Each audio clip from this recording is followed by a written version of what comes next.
What is important to give tithe? What is the meaning of giving tithe? Who gave the first tithe in the Bible?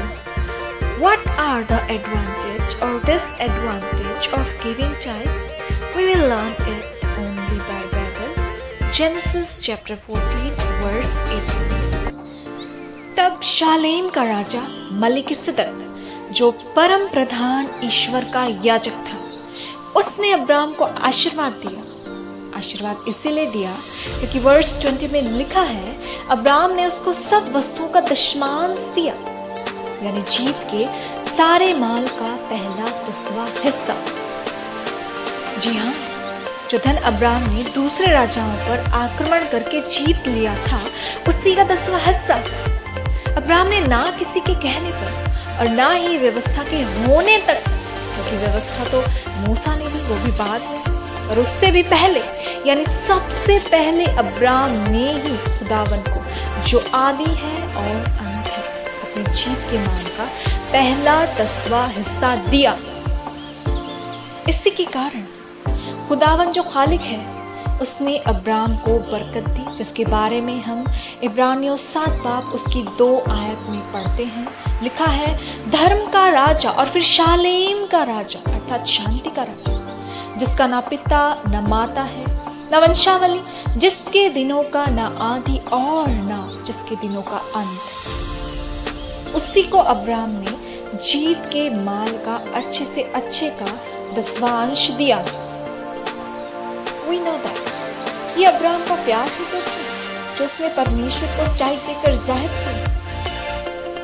यदि आज हम परमेश्वर को tight देते हैं, अपनी कमाई का पहला 10वां हिस्सा देते हैं, तो कलीसिया को ये दिखाने के लिए नहीं कि हम बड़ा दान करते हैं, बल्कि इसलिए क्योंकि ये हम परमेश्वर को दे रहे हैं, क्योंकि हम उससे प्यार करते हैं। हमारा कुछ भी नहीं, बल्कि शरीर भी परमेश्वर ने हमें दिया है, तो हम क्यों ना उसके लिए अपना प्यार जाहिर करें। लेकिन हम इसका उल्टा करते हैं, क्योंकि हमारे जीवन में तो वचन की कमी है ना। परमेश्वर ने तो हमें सब कुछ ही दे दिया, पर फिर भी हम अपनी लालसाओं, वासनाओं से उसको लूटते हैं। जिस थैले में हम इकट्ठा करते हैं, उसमें तो सुराख है और कुछ भी टिकता नहीं। मलाकी की पुस्तक 3 अध्याय 7 आयत में लिखा है, तुम मुझे लूटते आए हो। तुम पूछते हो, हमने किस बात में तुझे लूटा, हम किस बात में मुकर गए। पर तुम्हें बता, क्या मनुष्य परमेश्वर को धोखा दे सकता है? पर देखो, तुम मुझे धोखा देते हो, तो भी पूछते हो, हमने किस बात में तुझे लूटा। दशमांश और उठाने की भेंट। आगे आयत 9 में परमेश्वर कहते हैं, तुम पर भारी शाप पड़ा है, क्योंकि तुम मुझे लूटते हो, वरन सारी जाति ऐसा करती है। उस खालिक से जिसने जमीन और आसमान के जर्रे जर्रे को बनाया है, हम दशमांश की चोरी करके उससे कहाँ छुप सकते हैं। ज़बूर 139 के अकॉर्डिंग हम कहीं छुप सकते हैं क्या? नहीं, कहीं नहीं। अब समस्या ये नहीं कि हम दशमांश देना नहीं चाहते, देना तो चाहते हैं, पर किसे दें? कुछ लोग सोचते हैं कि परमेश्वर की ओर से जिसको कलीसिया की जिम्मेदारियां दी गई हैं, वो तो इस पैसे से अपनी ज़रूरतें पूरी करते हैं, अपनी सुविधाएं खरीदते हैं और सारा पैसा अपनी मौज मस्ती में लुटा देते हैं। पर जिनको आत्माओं की परख है, वो जानते हैं कि सभी पास्टर्स एक जैसे नहीं होते।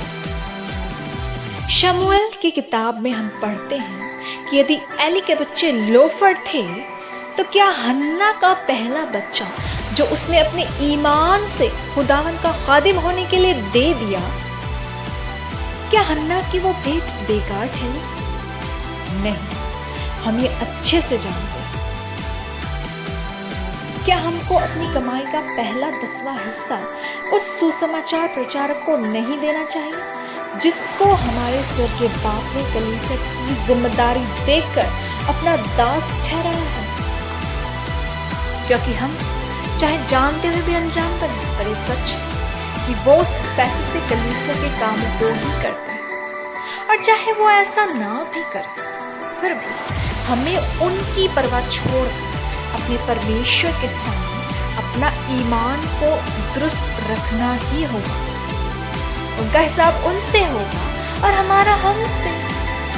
और फिर मलाकी की पुस्तक 3 अध्याय 10 आयत में लिखा, सारे दुश्मन भंडार में ले आओ कि मेरे भवन में भोजन वस्तु रहे। ऐसा करके मुझे परखो कि मैं आकाश के झरोखे तुम्हारे लिए खोल कर तुम्हारे ऊपर अपरंपार आशीष की बारिश करता हूँ कि नहीं। आमीन। Hallelujah. Praise the Lord. God bless you all.